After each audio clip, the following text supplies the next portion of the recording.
Well, it is the home stretch in the UK general elections and a fight to the finish between Boris Johnson and Jeremy Corbyn. The question is, can Boris Johnson ride the Brexit wave back to 10 Downing Street, or will Corbyn's NHS for sale pitch halt him in the tracks?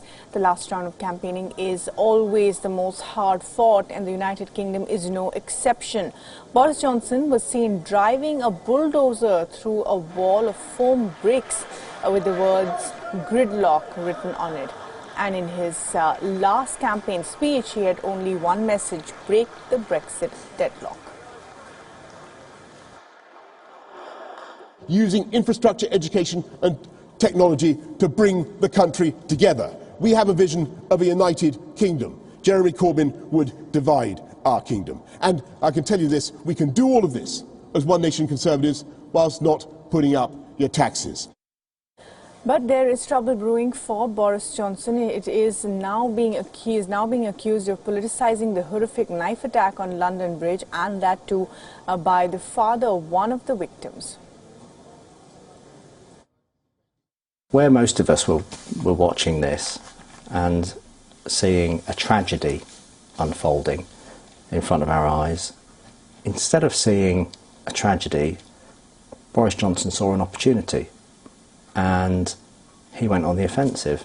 He saw an opportunity to score some points in the election. He immediately said, "Oh, this is Labour's fault. They allowed this to happen. They had this early release policy and so on." And at that point, it was just, well, I had to say something. Environment and green policies have never been the Prime Minister's strength. At one of his recent campaign rallies, environment activists dressed as bees glued themselves to Boris's campaign bus. Not just the Conservatives, the Extinction Rebellion have targeted the Labour Party, the Liberal Democrats and the Scottish National Party as well.